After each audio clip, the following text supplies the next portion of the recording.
आपकी मेरी या किसी, हम सबकी बात नहीं करेंगे।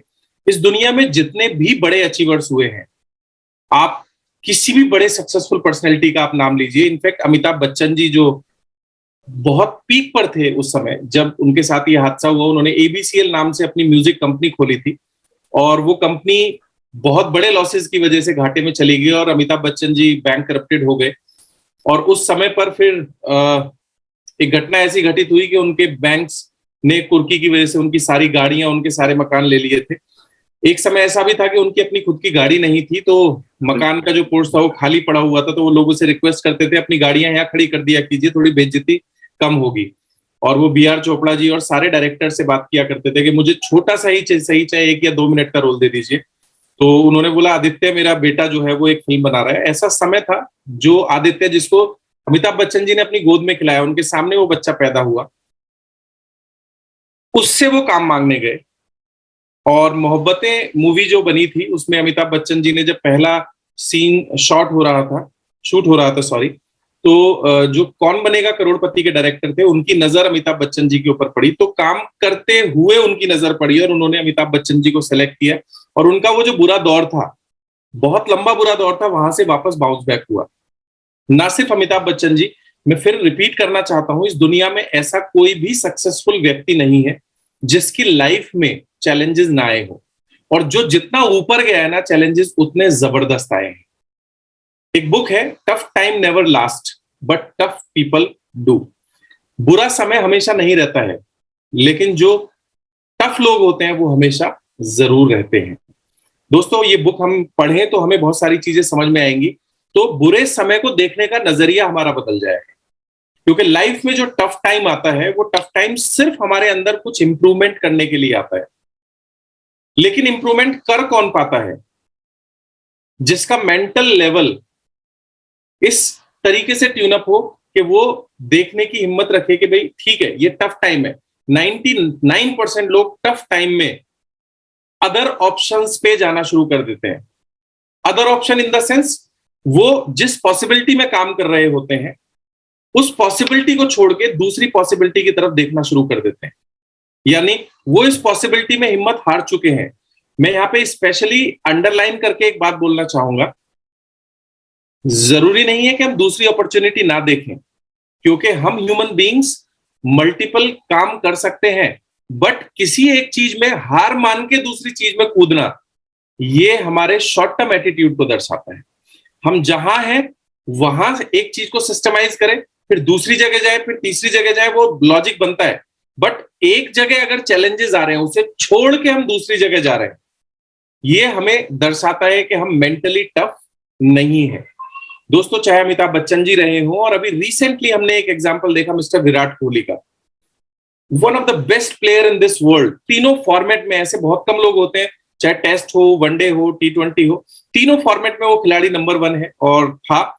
और पूरी दुनिया में उनकी फिटनेस, उनकी बैटिंग, उनकी फील्डिंग की दाद दी जाती थी। लेकिन बुरा दौर उस आदमी के साथ भी आया, और पिछले कुछ समय उन्होंने अपने उस काम के ऊपर वर्कआउट किया, अपनी उस बुरी जो फॉर्म है उसके ऊपर काम किया, और अभी एशिया कप में कितने शानदार तरीके से उन्होंने बाउंस बैक किया है। चाहे सचिन तेंदुलकर, क्रिकेट के भगवान कहे जाते हैं वो, उनके साथ भी बुरा समय आया। महेंद्र सिंह धोनी, पूरी दुनिया में अगर बेस्ट कैप्टन्स की बात की जाए तो उनका नाम आता है, लेकिन वो भी एक बुरे दौर से गुजरे, जब लगातार आउट हुए, मैचेस गए हाथ से।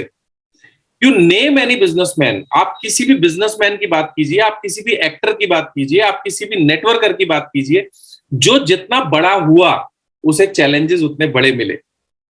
तो चैलेंजेस को देखने का अगर हम दूसरे तरीके से नजरिया देखें, तो कई बार मुझे तो ऐसा लगता है कि चैलेंजेस ईश्वर इसलिए देता है जिससे कि हम अपने अंदर कुछ और इंप्रूवमेंट लेकर आ सके। क्योंकि चैलेंजेस और कुछ नहीं है, सिर्फ हमारे अंदर इंप्रूवमेंट का एक छोटा सा मौका होता है। और याद रखिएगा, एक बहुत अच्छे ट्रेनर ने एक बात बोली थी, हम सभी लोग उनसे बहुत इंस्पायर रहते हैं, mister Satish Pandit ji. Peaks and valleys करके उन्होंने एक कॉन्सेप्ट दिया था। कभी भी किसी पहाड़ी को देखेंगे तो पहाड़ी की चोटी होती है और फिर एक उसकी गहराई होती है, जिन्हें हम वैलीज बोलते हैं। अगर हम कश्मीर शहर में, कश्मीर राज्य में श्रीनगर की बात करें, श्रीनगर एक वैली है, मतलब चारों तरफ उसके पहाड़ियां हैं, चोटियां हैं, और बीच में वो एक शानदार वैली है। तो पहाड़ की चोटी होती है और एक वैली होती है जहां नीचे का ढलान होता है। तो हमारी लाइफ में, चाहे वो बिजनेस हो चाहे कैरियर हो, हमारी लाइफ में पीक्स एंड वैलीज आती हैं। मतलब हम जब बिजनेस को बिल्ड कर रहे होते हैं तो कभी पहाड़ आते हैं और कभी ढलान आते हैं। यानी हम कई बार अपने बिजनेस में बहुत तेजी से ऊपर जा रहे होते हैं और कई बार परिस्थिति, वो परिस्थिति कई बार हमारे अंदर की होती है, कई बार हमारे बाहर की होती है, इनर सिचुएशंस होती हैं। कई बार हमारी मेंटल सिचुएशन ठीक नहीं होती, कई बार हमारा वक्त सही नहीं चल रहा होता है, सिचुएशन ठीक नहीं होती है, और कई बार बाहरी परिस्थिति होती है जो आज की डेट में ज्यादा डोमिनेट कर रही है। अगर हम आज बारीकी से देखें तो आज बाहरी परिस्थिति हमारे ऊपर ज्यादा इंपैक्ट डाल रही है। बाहरी परिस्थिति जैसे इकोनॉमिक स्लो डाउन, आज पूरी दुनिया इकोनॉमिकल क्राइसिस से जूझ रही है, डिमांड एंड सप्लाई मिसमैच हो रही है, लोगों की आय यानी इनकम घट रही है, खर्चे बढ़ रहे हैं, महंगाई दर बढ़ रही है। आज की डेट में दोस्तों मैं अगर बात करूं, आप सुन के ताज्जुब करेंगे, कई दशक में ऐसा नहीं हुआ जब किसी विकसित देश की महंगाई 8% से ज्यादा बढ़ी हो। अमेरिका, जापान, ये सारी कंट्रीज वो कंट्रीज है जिनकी जो महंगाई दर यानी महंगाई के बढ़ने की दर होती है वो 0, 1 या इसके आसपास रहती थी, लेकिन आज इन देशों की महंगाई दर 8 से ऊपर पहुंच चुकी है। और ये अगर किसी इकोनॉमिस्ट से बात करेंगे तो बड़ी विपरीत परिस्थिति होती है। इन्हें इकोनॉमिक स्लो डाउन का टाइम दिया जाता है। ऐसे में बहुत छोटे छोटे बिजनेस बर्बाद हो जाते हैं, तबाह हो जाते हैं, छोटी छोटी कंपनियां दोबारा खड़ी नहीं हो पाती हैं, बड़े इम्बैलेंस तरीके से इकोनॉमी मूव कर रही होती है पूरी दुनिया के अंदर। टचवुड, आज अगर मैं इंडिया की बात करूं तो जितनी विपरीत परिस्थितियां हैं उतनी विपरीत परिस्थितियां हमें देखने को नहीं मिल रही हैं जो पूरी दुनिया में ग्लोबली हो रहा है। बड़े बड़े विकसित देश आज बहुत चैलेंजेस से सफर कर रहे हैं। तो मेरा यहाँ पे कहने का मतलब सिर्फ इतना सा है कि आज हमारे बिजनेस में, अगर मैं वेस्टिजियंस की बात करूं, तो जो छोटे मोटे चैलेंजेस आ रहे हैं, आप ऐसा बिल्कुल मत समझिए कि ये आपकी इनकैपेबिलिटी है, यानी आप इस बिजनेस को नहीं कर पा रहे हैं, ऐसा नहीं है। कई बार परिस्थिति आपके हाथ में नहीं होती है, ग्लोबल प्रेशर्स इस तरह के होते हैं कि आप और मैं उसमें कुछ भी नहीं कर सकते हैं। बट ऐसी सिचुएशन में कई बार लोग अपने आप को दोषी मान बैठते हैं, वो सबसे बड़ी प्रॉब्लम है। तो आदमी के जब पीक्स होते हैं, यानी वो बिजनेस में ऊंचाइयां छू रहा होता है, तो उसके अंदर क्या कमियां हैं ये कभी उस इंसान को पता नहीं लग पाते।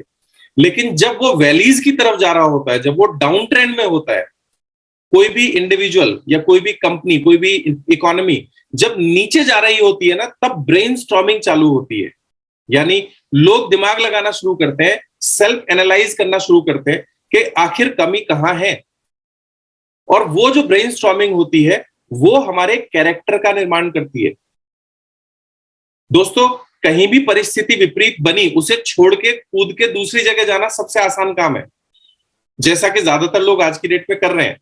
मुझे अलग अलग लोगों से फोन आते हैं कि सर ये भी गया, वो भी गया, ये क्रिप्टो में गया, ये उसमें गया। ये बहुत आसान है, कोई भी कर सकता है। लेकिन इन लोगों का एक नेचर आप नोटिस कीजिएगा, जब भी कहीं चैलेंजेस आएंगे ये कहीं चले जाएंगे। आज की जो सिचुएशन है वो लीडरशिप क्रिएशन की सिचुएशन है। आज जो टिकेगा सेल्फ एनालाइज करेगा। आज सिद्धार्थ जी ने हमें वो टूल्स शेयर किए, मैं आप लोगों के साथ भी शेयर करूंगा कि हमें कैसे पता लगाना है और क्या करना है आने वाले समय में। लेकिन सबसे पहली चीज, जो शेयर करेगा, जो सेल्फ एनालाइज करेगा और जो टिका रहेगा, अपने आप को उस लायक बना के रखेगा कि वो टिका रहे, दोस्त, वो बाउंस बैक बहुत बड़े लेवल पे करेगा। विराट कोहली का बुरा समय आया, उसने टेनिस खेलना शुरू नहीं किया, उसने क्रिकेट में और अपने आप को आइडेंटिफाई किया मिस्टेक कहां हो रही है। सचिन तेंदुलकर का बुरा वक्त आया, उसने और अपने आप को आइडेंटिफाई किया, सेल्फ इंप्रूवमेंट किया और वो बाउंस बैक किया। अमिताभ बच्चन जी के साथ बुरा समय आया, उन्होंने क्रिकेट खेलना शुरू नहीं किया, उन्होंने चाहे छोटा रोल मिला लेकिन एक्टिंग में रोल मांगा।